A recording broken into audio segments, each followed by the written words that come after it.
विद्यार्थी मित्रों, नमस्कार। मराठवाडा शिक्षण प्रसारक मंडल संचालित श्री शिवाजी महाविद्यालय परभणी हिंदी विभाग बीए तृतीय वर्ष की पंचम सत्र की इस ऑनलाइन तासिका में मैं प्राध्यापक डॉक्टर शेषराव लिंबाजी राठौड़ आप सभी का हार्दिक स्वागत करता हूं। जैसे कि मित्रों, आप लोगों को विदित हैं कि पंचम सत्र में अपने पाठ्यक्रम यानी प्रश्न पत्र का जो शीर्षक है उसका नाम है हिंदी भाषा। आज इस पाठ्यक्रम के अंतर्गत एक महत्वपूर्ण पाठ्य घटक हिंदी भाषा के विविध रूप के अंतर्गत राष्ट्रभाषा हिंदी, इस उप पाठ्य घटक के संबंध में हम विस्तार से चर्चा करने के लिए शुरुआत कर रहे हैं। मित्रों, जैसे कि राष्ट्रभाषा की चर्चा करने से पहले मैं आप लोगों को बोली, विभाषा, भाषा और उसके बाद राष्ट्रभाषा, इन मुद्दों से लेकर बात करना चाहता हूँ। भाषा के प्राथमिक रूप को बोली कहा जाता है।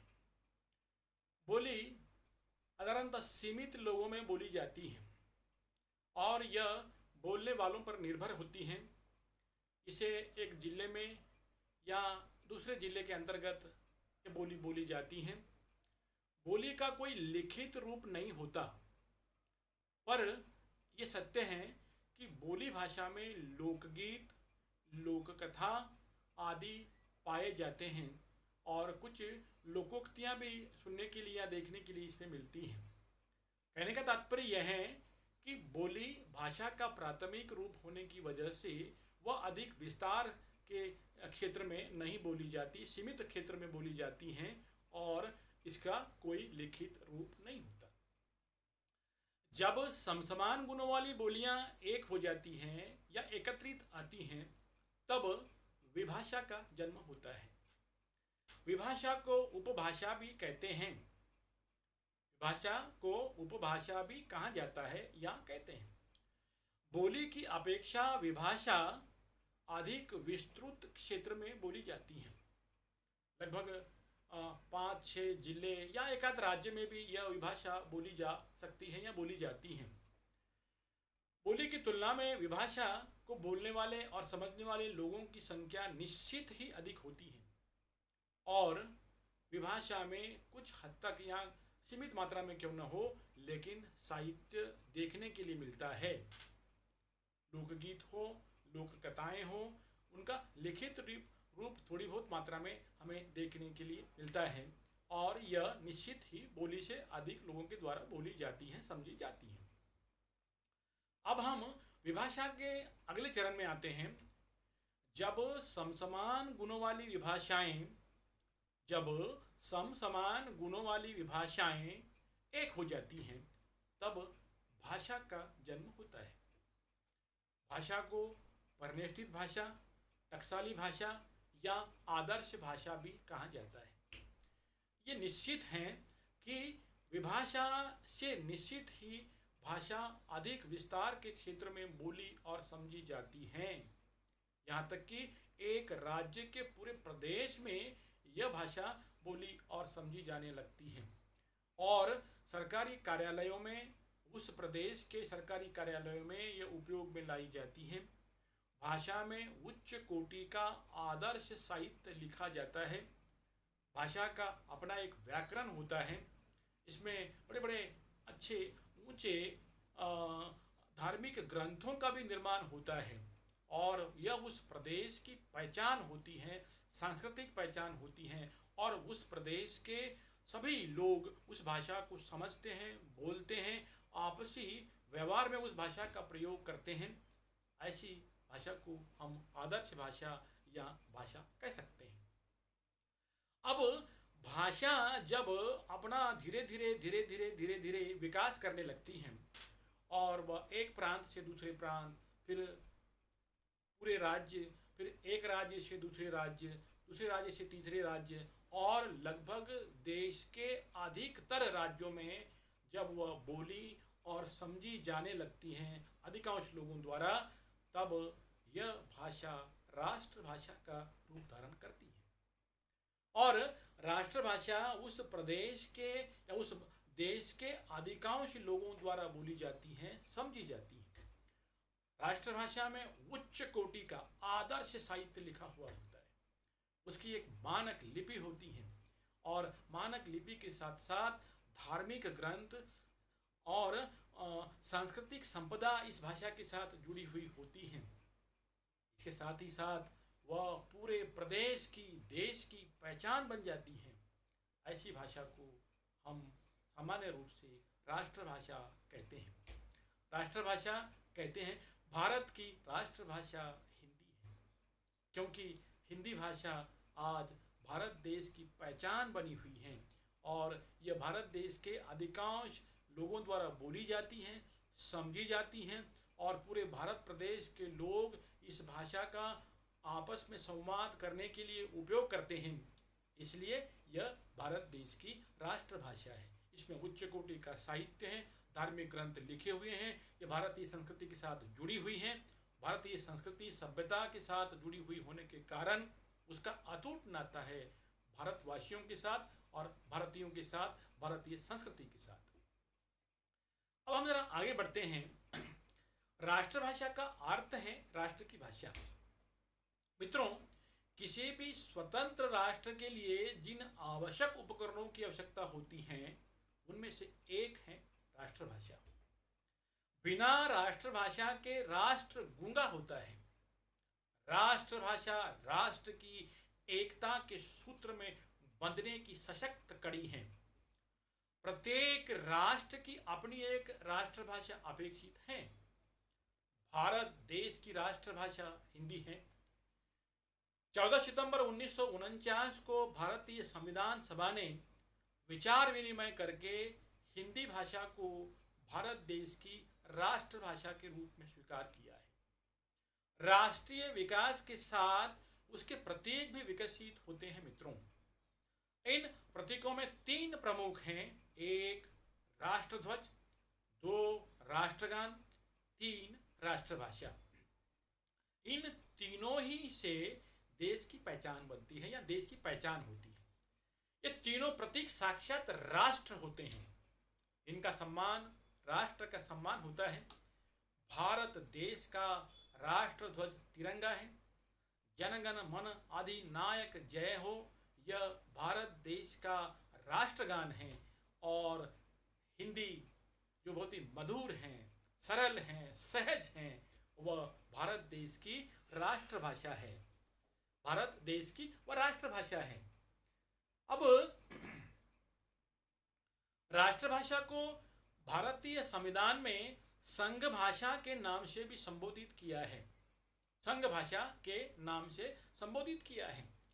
विदेशों में भारतीय राजदूत इसी भाषा में अपने प्रमाण पत्र प्रस्तुत करते हैं। एक राष्ट्र के अंतर्गत जितने प्रांत हैं, जितने राज्य हैं, उनकी राज्य भाषा देश की कोई भी भाषा हो सकती है, परंतु प्रादेशिक संचार एवं केंद्र और उनके अधीन राज्यों के बीच संपर्क करने के लिए राष्ट्रभाषा का होना अनिवार्य है। मित्रों, राष्ट्रीय स्तर पर समस्त कार्यों में व्यक्त होने वाली भाषा ही राष्ट्रभाषा कहलाती है। प्रचार और प्रसार, उच्च शिक्षा के माध्यम, राजकीय सेवाएं, व्यापार, न्यायालय आदि क्षेत्रों में हिंदी राष्ट्रभाषा के रूप में पूरे भारत प्रदेश में प्रयोग में लाई जाती है। हिंदी भाषा सभ्यताओं एवं संस्कृतियों के केंद्र मध्य देश की भाषा है। साहित्यिक दृष्टि से अत्यंत समृद्ध और विभिन्न भाषाओं से मंडित यह भाषा है। यह भाषा भारत देश के सर्वाधिक लोगों द्वारा बोली और समझी जाती है। अमीर खुसरो, विद्यापति, चंद्रवरदाई, कबीर, तुलसीदास, सूरदास, मीराबाई, नामदेव, जायसी, रसखान, रहीम, केशवदास, बिहारी, घनानंद, भूषण, भारतेंदु, हजारी प्रसाद द्विवेदी रामचंद्र शुक्ल, जयशंकर प्रसाद, निराला, महादेवी वर्मा, सुमित्रानंदन पंत, यशपाल, प्रेमचंद, धर्मवीर भारती, फणीश्वरनाथ रेणु, मुक्तिबोध, अज्ञेय, मनु भंडारी, धुमेल, दुष्यंत कुमार तथा आधुनिक काल के अनेक साहित्यकारों ने अपना साहित्य लेखन हिंदी भाषा में कर इसे अधिक समृद्ध बनाने का महत्वपूर्ण काम किया है। मित्रों, हिंदी शिक्षा के लिए भी सहज एवं लचीली भाषा है। हिंदी की लिपि देवनागरी वैज्ञानिक लिपि है। देश की संस्कृति एवं उसके आदर्शों तथा देशवासियों की आकांक्षाओं की अभिव्यक्ति का माध्यम हिंदी है। राष्ट्रभाषा पद पर मंडित रहने के सभी गुण हिंदी में ही देखने के लिए मिलते हैं। मित्रों, हिंदी देश के विभिन्न भागों के निवासियों के बीच संपर्क स्थापित करने की अद्भुत क्षमता रखती है। वह अन्य उपभाषाओं की प्रगति में सहायक बनने की क्षमता रखती है। ये खास विशेषता है हिंदी की। संसार के हर देश में राष्ट्रभाषा का महत्व सर्वोपरि है। प्रत्येक उन्नत, आजाद, स्वाभिमानी देश की अपनी राष्ट्रभाषा है। इंग्लैंड, अमेरिका, जापान, चीन, रूस, जर्मनी आदि सभी देशों में वहाँ की व्यापक बहुप्रचलित भाषा राष्ट्रभाषा के रूप में व्यवहृत होती है। आयरिश कवि टॉमस डेविस ने बहुत ही अच्छे प्रकार से कहा है कि कोई राष्ट्र अपनी राष्ट्रभाषा को छोड़कर राष्ट्र नहीं कहला सकता। बहुत ही महत्वपूर्ण टिप्पणी की आयरिश कवि टॉमस डेविस ने। क्या कहा, फिर एक बार दोहराता हूं मैं, कि कोई राष्ट्र अपनी राष्ट्रभाषा को छोड़कर राष्ट्र नहीं कहला सकता। राष्ट्रभाषा की सीमाओं की रक्षा से राष्ट्रभाषाओं की सीमाओं की रक्षा से भी ज़्यादा जरूरी है, क्योंकि वह विदेशी आक्रमण को रोकने में पर्वतों और नदियों से भी अधिक समर्थ हैं। इससे स्पष्ट हो जाता है कि प्रत्येक राष्ट्र के लिए राष्ट्रभाषा का महत्व सर्वोपरि है, और एक स्वतंत्र राष्ट्र के लिए तो राष्ट्रभाषा का होना अत्यंत महत्वपूर्ण है। हिंदी राष्ट्रीय एकता का सूत्र है। मित्रों, क्या कहा मैंने कि हिंदी राष्ट्रीय एकता का सूत्र है। जैसे भारत जैसे बहुभाषी राष्ट्र को एकता के सूत्र में केवल हिंदी ही बांध सकती है। हिंदी ही भारत की एकता की रसधारा में प्रवाहित करती है। किसी भी देश की एकता राष्ट्रभाषा पर निर्भर करती है। भारत देश को भावात्मक एकता के सूत्र में रखने का कार्य मुख्य रूप से हिंदी भाषा करती है। हिंदी यह भारत की आत्मा की भाषा है। मित्रों, इस संबंध में एक पाश्चात्य विद्वान का कहना है।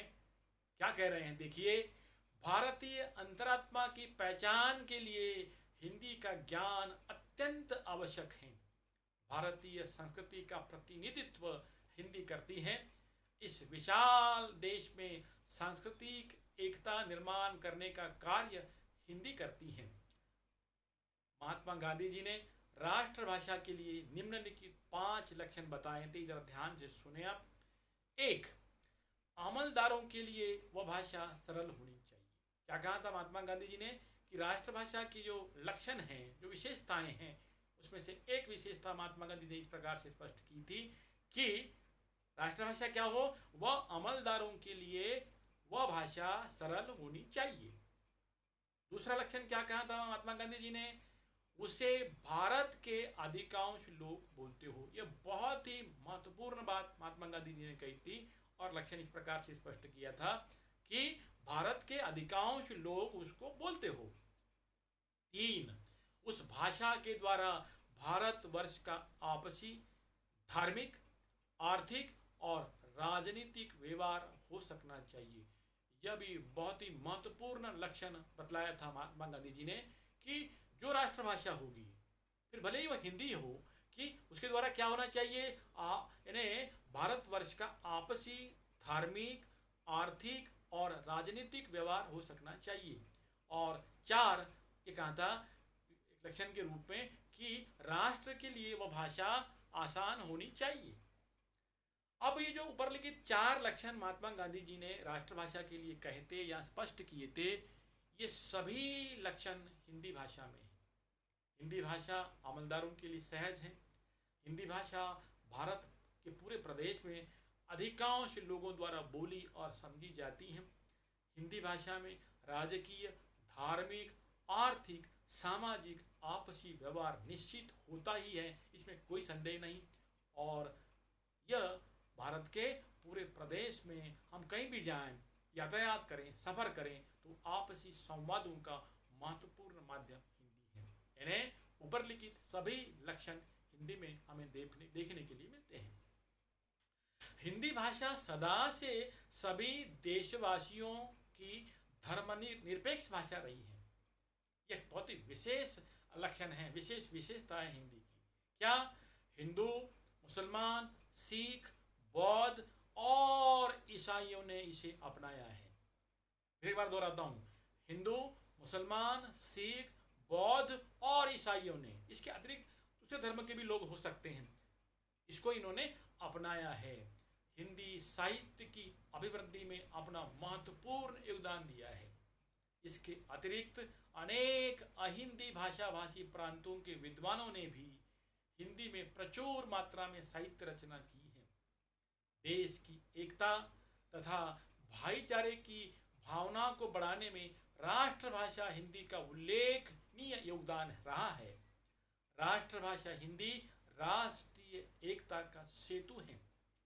भारत देश की अस्मिता हिंदी के साथ जुड़ी हुई है।